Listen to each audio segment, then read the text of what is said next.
Okay, hi, Math 2504, project 3 in semester 2, 2023. This project is about analysis of datasets and basic machine learning. You basically have two parts to the project. They are part 1, which is data analysis, and part 2, which is machine learning.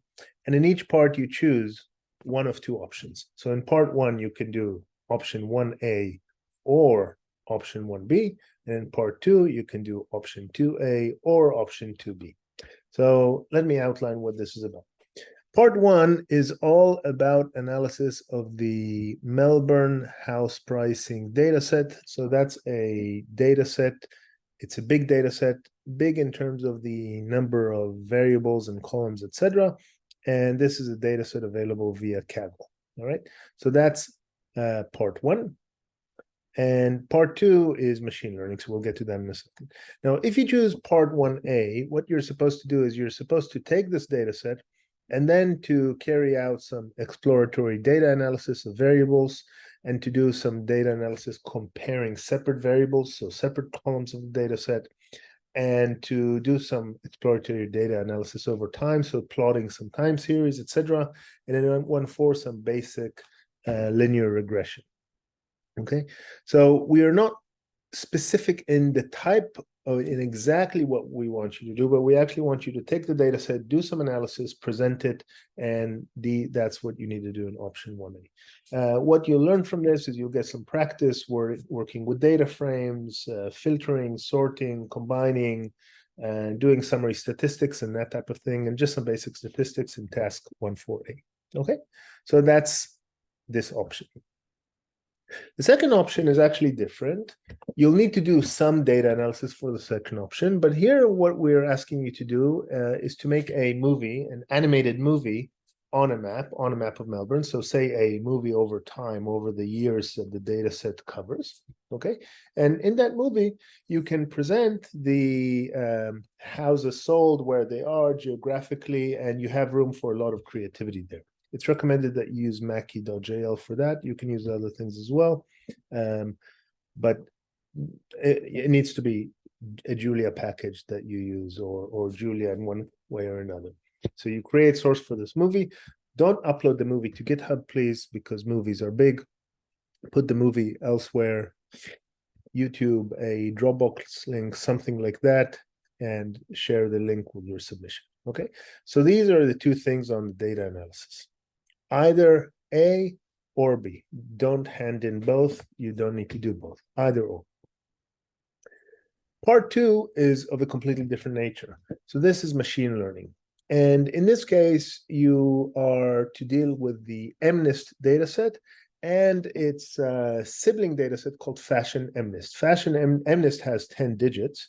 10 types of digits, and Fashion MNIST has 10 types of items of clothing. The thing is that both datasets have the same structure. And in any case, you're going to train models that are either for MNIST or for Fashion MNIST. It'll be either for that or for that, okay, except for one specific question at the end that you merge them, all right? And so you basically need to train two models, but you can reuse your code for training for two types of models, because one model will be for MNIST, one for Fashion MNIST. Okay, so what is 2A?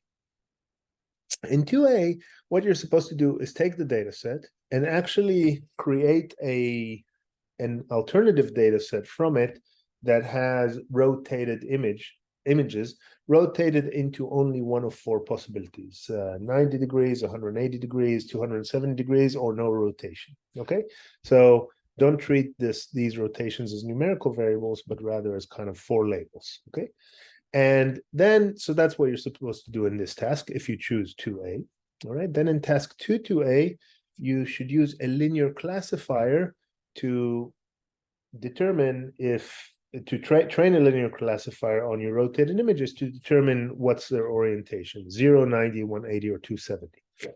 Okay, linear classifier, if you're interested, of course you're interested. So if you go to unit 8, we actually have code here that shows you, that does a basic linear classifier, and this is this code here. Okay, so here was linear classifier for 10 classes, but you should only do it for 4 classes, namely the rotation. Okay, Then task 2.3, this is a mistake. This should be use a softmax. I'll fix this label. It should be use a softmax regression or a multi-class classifier. Okay, so that's a classifier that's not linear. It's a logistic regression classifier, and we actually give you some code that does something like that here, also for a different context. Okay, for a context of 10 digits. All right, so this is gradient-based learning. And in each case, you do these classifiers, both for MNIST and for fashion MNIST, so two separate classifiers, two separate models, and you report the accuracy of the model on the training set, on the 10,000 images of the training set, which you also need to randomly rotate. Then task 4, which is one step beyond, is now merge everything. So don't do a different model for MNIST and for fashion MNIST. Merge both MNIST and fashion MNIST together. So you have 120,000 training images altogether. Each of them flip to one of four orientations. Okay, so uniformly flip to one of four orientations. When you create a data set, you do it once and you don't do the flipping again.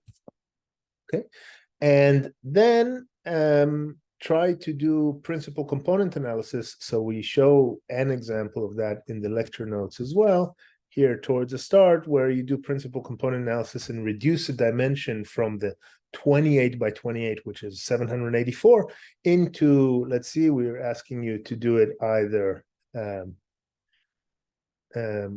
I see, dimension 2 or 5 or 10 or 20 or 50, okay, one of these dimensions. All right, and when you do that, your classifier should be a multi-class classifier, like in task 2.3a, and will then determine the orientation. So basically the class, and it will be both for MNIST and fashion MNIST. So test the performance on 20,000 training images, at 10,000 for MNIST, 10,000 for fashion MNIST, and tabulate how it compares to 2.3. Tabulate because you have 5 different classifiers, depending on how you did data reduction with PCA. Okay, that was option 2A. Finally, if you don't do option 2A, but rather choose option 2B, then what we're asking you to do is your own random forest implementation for fashion MNIST. Or for MNIST and for fashion MNIST. Now, when I say your own, we have in the lecture code, quite detailed code for decision trees, okay? And that's the last part of the lecture. That's pretty much the last lecture of the course. And we also show, hey, there's some publicly available code in decisiontrees.jl, which does random forest. But you're supposed to create your own code, and you can take the code that we gave you in the lecture and modify that and adapt it and try to get a classifier for MNIST and fashion MNIST using this approach. Okay, so try to get accuracy that's perhaps no less than 92%. So that's the project. It's a bit lighter than the previous projects, and it's also a mix and match choice, so you can choose what to do in each of the 2 parts. All right, good luck. Bye-bye.